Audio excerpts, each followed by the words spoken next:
Wait, would you have been against U.S. involvement in World War II, Taylor? Oh, yeah. Probably.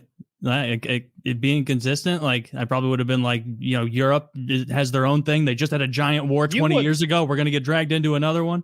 You wouldn't have liked sending the money to the Brits probably because we're sending so much money and the Soviets as well. The Soviets would have starved out and died if we hadn't sent them enormous amounts of stockpiles of not just food but like arms. It was a great video I saw the other day. If you're a gun guy, you'd like cream at this. It was fucking Russians about to go fight the Ukrainians, and they were in some old salt mine in Russia, and they cracked open cases of Thompson machine guns from World War II that we had sent them to fight the Nazis. And they're just like brand new in the case from the 30s manufacturing or 40s maybe. And it's like, blah, blah, blah, blah, blah. We will fight Ukrainians with this. And I was like, holy shit, that's so cool. That's so cool. Those guns are so sick. They're the coolest looking gun expert, but none of us are really military experts. I wonder how important the quality of your rifle is in battle. Like I guess the reliability of it matters. But if Kyle, you've seen that trench warfare where the guy got like, I'm going to make it up, 9 kills going through the trenches. Yes. Any gun could have done that, right? AK-47, M4 wouldn't have made a difference. Not a bolt action. But no, I liked his rig. So he had a suppressor. That's one of the reasons they weren't noticing him right away. He had a good optic, and he had he knew how to use that fucking gun. Yeah, you do. Like I think he touched his when that gun starts recoiling all of a sudden. I mean, there was one guy. The optic. I might be wrong. I don't know. There's so many videos. It's a war. Yeah. I saw one guy who was through the trenches, and I think one of the guys he killed was a Russian blogger or vlogger. With the big beard. I remember that. Yeah, I remember that. Okay, yeah. That's special forces going into a tunnel and like clearing it out at CQB. I don't know. But, look, I've never fought anybody with a fucking gun, but just operating lots of guns malfunction, and they malfunction when you're standing very still, holding them tightly. If you don't hold a gun tightly, then it can't operate quite the way it should. Okay, like it. A certain amount of gas is pushing a thing back against a spring that's then coming back forward with the correct amount, and everything's tuned very well. But if the gun's moving backwards when that happens, or if it's fully auto and jiggling, like they fail all the time. And there's names for all different failures. You play Tarkov, you know what I'm talking about. That's kind of close to reality. But so those Thompson guns might hold them back from the 30s. Oh, you wouldn't want to use a Thompson machine gun anyway for like dozens of reasons. That thing's heavy as fuck. It uses 45 ACP that's heavy as fuck. It uses stick mags that are like 20 or 30 rounds, or a big drum mag that takes you a year to load. Were they good at the time in the 30s? At what they were using them for, like fighting in the Pacific, I know they did really well with just chopping around in the jungle. It's close quarters weapon. It's not something you're like seeing the guy on the hilltop with and pecking at. It's when you bump into a guy like what he's talking about. Sure, it'd be good, but you don't want to take it to the battlefield, right? Like everything has to fit together. And you don't want to be the only guy out there with that 45 caliber World War II machine gun. But don't you want your soldiers? You want to yell "mag" and that guy throw you something that goes in your fucking gun. You know what I mean? They're the best looking gun aesthetically of all time. They're so cool. What is it? Say it so Zach can show us a picture. Tommy gun. Yeah. Tommy gun was just like I shot one at that gun event and it was awesome. It was way heavier than I thought it would be. Like after shooting it was the regular like wooden stock one. I don't know the length of the gun, but it was about 2 feet. Probably about that. It was that, but I was shooting it with a stick mag. And thank you, Zach. Shooting this, I was like, I feel so awesome. This is so cool. But then shooting the MP40, I was like, oh, like this makes so much more sense for actually running around and shooting. Like it still looks cool. It doesn't look as cool, but like the MP40 felt like a half empty can of soda compared to this thing. When I see this gun, I don't even think war. I think Al Capone, Bonnie Clyde, stuff like that. And the Highwaymen. Yeah. I watched that. They clearly want to get them out of there. Aren't they about to invade a different region? Is it called Rafah or something? It's in southern Gaza, yeah. Yeah, I think they're going to push them all out. I think the way they're bombing that place, it's not the kind of bombing you do where people move back. Yeah, right? it's like scorched earth. So which companies are going to be coming in there to fix things? I know which companies. We all do. Like it'll be Israeli companies who come to rebuild that place because that is going to be Israeli territory. So they're not going to abandon it. What Netanyahu said his goal was, and it's a joke. it's just as much of a joke as like Hamas's idea of like permanent peace. But Netanyahu has said that his goal is the destruction of Hamas first and foremost, which he says we're only like 6 weeks away. But eventually after that, he says they're going to establish basically a permanent military presence in Gaza, and they're going to install a puppet government, which for obvious reasons is just not, that's not going to work. Obviously. I think it's more likely Zelensky gets some of his land back than the people in Gaza do. You know what I mean? Well, like, that's why it's important to have like international pressure on Netanyahu to not like the only solution for like lasting peace would be a 2-state solution. It can't be a 1-state solution. That's just off the table. Like it has to be a 2-state. I mean, we're the international pressure though, and all of our politicians are bitch made around Netanyahu. Well, there is pressure from American politicians, including Biden, to pursue a 2-state solution. That is quote a permanent ceasefire. Would be like Palestinians have their own state, and it's like now really, he knows what a permanent ceasefire is. Now he's defining it. See, this is they're like even well, like it's just like what the people that say like Biden should force a permanent ceasefire. I don't know what that means. Like if Hamas are going to continue rocket fire into Israeli civilian like centers, because that's what they do. They fire thousands of rockets. You know, they have their Iron Dome and they have really good defenses, but they're constantly under rocket attack from Hamas. Or if they continue to plan October 7 attacks, how is that? That's not a permanent ceasefire. Dude, the simplest solution is we do not belong in this eon-old ethnic conflict. Like what? Like there's nothing beneficial for American people, normal American people, over there for us. It just embroils us in nonsense and costs us money. Taylor just made me think of something. I was trying to figure out, I was even asking Kyle, hey, what is the political win on this? I think if we followed Taylor, and I guess mine, non-interventionist strategy, and you get a lot of negative press for a couple of weeks, then it would blow over like it was Afghanistan. No one's talking about Afghanistan as an election issue right now. Oh, was it a bad withdrawal? Yeah, it was. It was several years ago, and no one gives a fuck today. Mm-hmm. But a lot of the biggest like donors to people like Trump, Biden, whoever, like they have like a vested interest. Like Sheldon Adelson, he like funded the whole Republican Party, and he's like that's one of like Israel's like his big issue, and so they're not going to go against their big funders.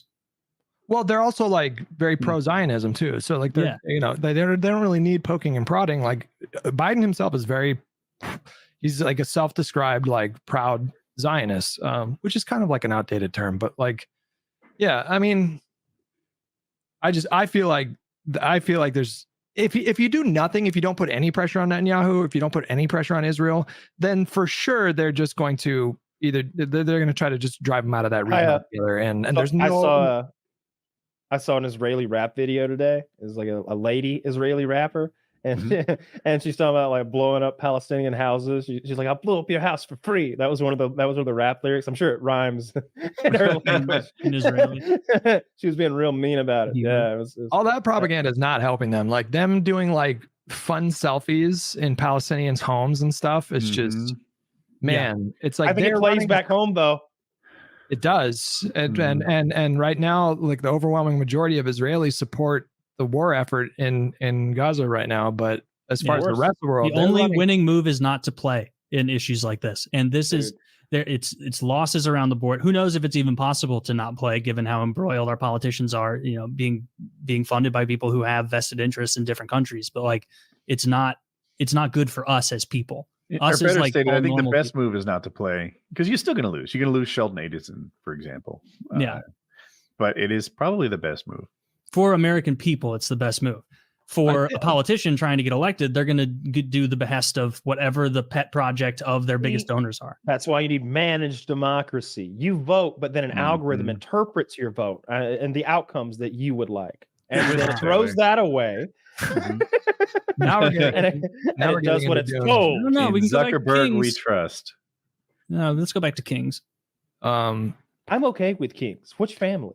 I think a slight majority of Americans still support aid to Israel right now. So it's not like so cut and dry. Obviously, there's a huge chunk, especially of like young Democratic voters that are obviously like very much against this war or against this against aid.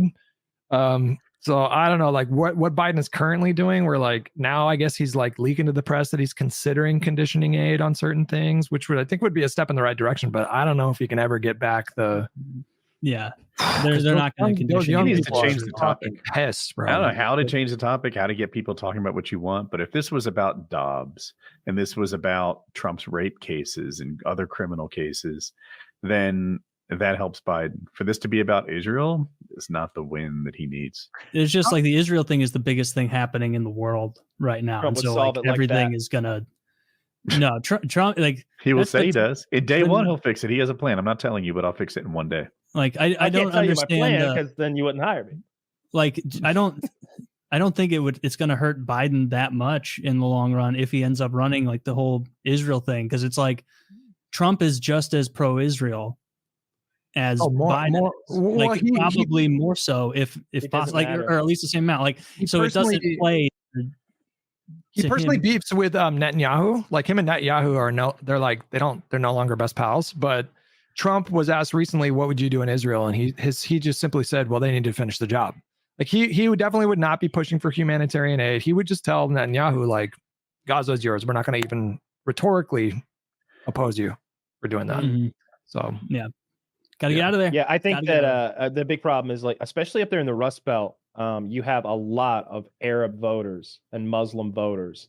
We've got friends who are up there in Detroit, who are Muslims, who are immigrants.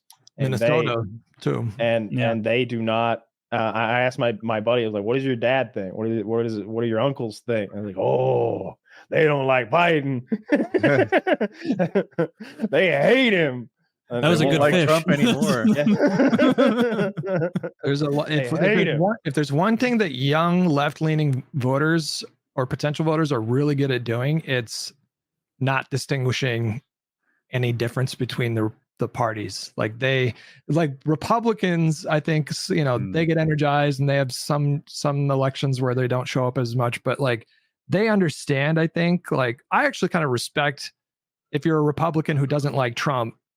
You might even think he's like somewhat of a threat to democracy, but you're just not going to vote for Biden.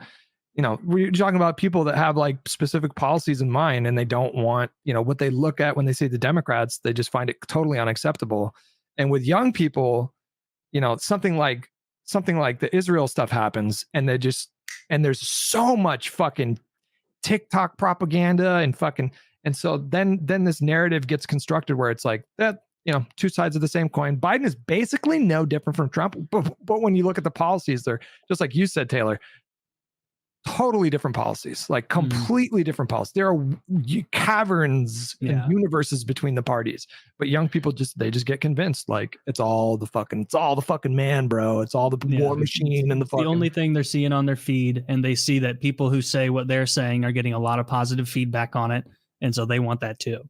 I hope he does something neat this time. He talked about buying Greenland last time. That obviously fell through. I didn't like that they mocked him for it because I would like to add Greenland to the. I didn't mock it to the Union. If we could buy any country, why not Greenland? I'd like a vassal of some kind. I don't want to buy anything per se. I want to take something. I'd like to take something. We already have tons of vassals. Look at Europe, dude. I think isn't Haiti kind of free for the taking? Well, right I'd now? Like it in writing. Frankly. No, I'd like it. That's a fixer-upper, Woody. We don't want that. We do not want Haiti. No. How much of Ukraine do you think, of like Western Ukraine, do you think Zelensky would give us if we say we'll cut off all funding? Otherwise, like how much could we? Like that's what I want to do with the money. How about this, Taylor? Would you be okay with the hundreds of millions if we got land? In recompense, like each at market value, like we were literally getting their land in Western Ukraine. That was ours. Win or lose. What? And like it's a 51st state? No, we don't. They'll pay taxes, but we're not helping them out with infrastructure and shit. This is going to be more of a Dominican Republic situation. I don't think we need any of Ukraine. They'll be in the Miss America pageant, winning. I mean, they're a shoe-in, right? Okay, those they're rods good are at hot. that. They have a lot of hot blondes. That's fair. Yeah. There has to be a limit to your isolationism. There just has to be, right? Like, at what threshold would it require? Like, let's say Hitler 2.0 shows up, and it's like, if we don't do anything, we're talking global, one world order, whatever, Like, well, I mean, like, if we're being attacked, then yeah, we have to rebuff it. But if we are constantly intervening on the behalf of foreign nations and prioritizing their well-being seemingly over that of our own people, like, yeah, that's wrong. Like we have way too many issues on the home front to be dilly-dallying in Ukraine and Israel. And I think it's a net negative. What issues are not getting done in the States that would be getting done if we weren't sending aid to Ukraine? Well, it's hard to say because that money for Ukraine could be spent on any other thing. We had this discussion last time. Healthcare is a good example. And the money I have is worth more. What? Yeah, it's not like they went and got a dump truck full of money and sent it over there. They just made up some money. They printed some money, right? Like, what did that cost? What comes out of the defense budget?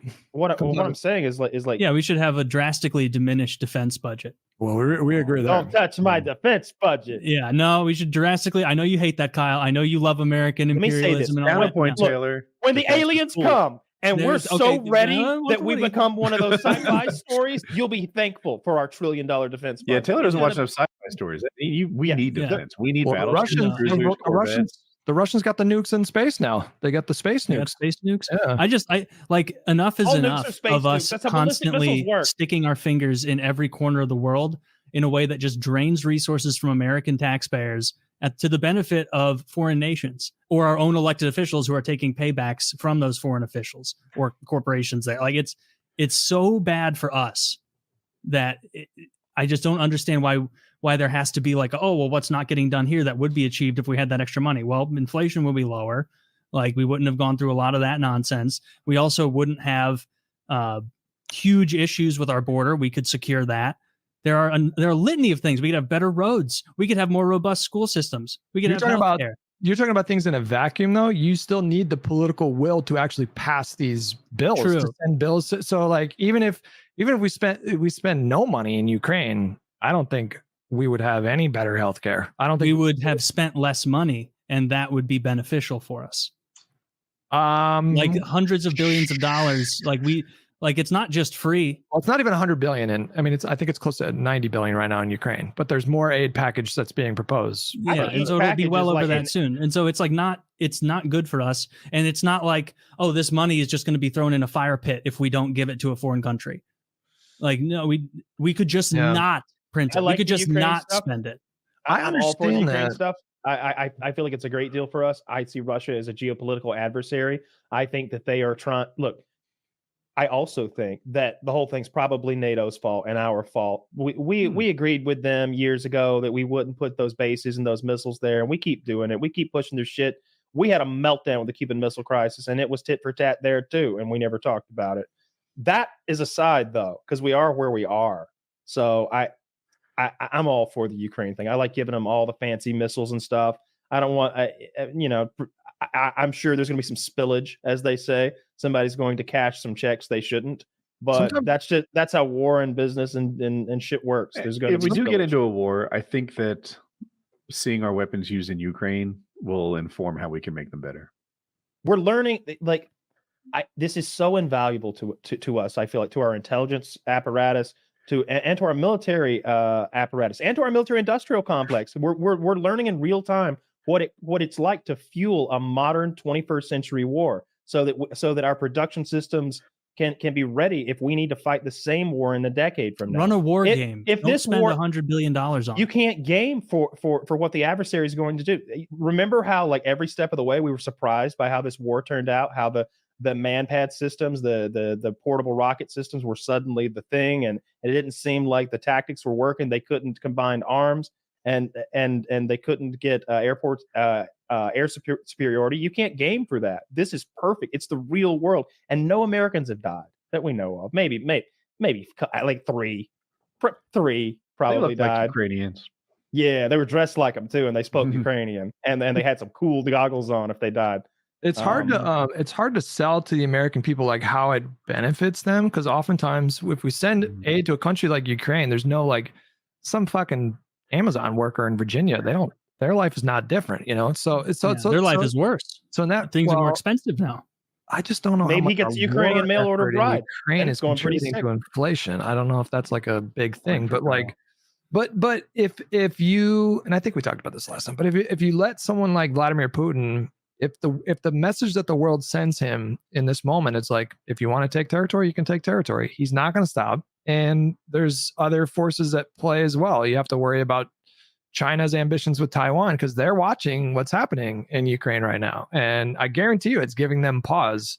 I mean, maybe it's inevitable that there's going to be conflicts with Taiwan and China, but it is. Yeah, maybe it'll happen eventually. If I'm China, I'm looking at this and I'm saying, like, maybe I can still take it. But Jesus, we're going to look. First of all, it's going to be a PR disaster. Like, you saw, it's going to be a PR fucking disaster. People are going to like not buy Chinese whatever product just because it says Chinese on it. But like the world will coalesce behind a cause, and that even if that cause is they don't like bullies. The world doesn't like bullies, and clearly we're not as focused on it, Ukraine, as we were initially. But I mean, that October 7th thing was pretty big, and for some reason, it seemed like every news media outlet like really focused on it, like they were told to, or maybe they just had, well, I mean, fire. It was the most significant terrorist attack in the country's history. So I mean, it was gonna make the news for sure. Yeah, I think the conspiracy theory that the news was told to report on October 7th is about as valid as the one that Kansas City won because they pulled the strings. Well, the joke is that they don't have to be told because like all those corporations are Jewish owned.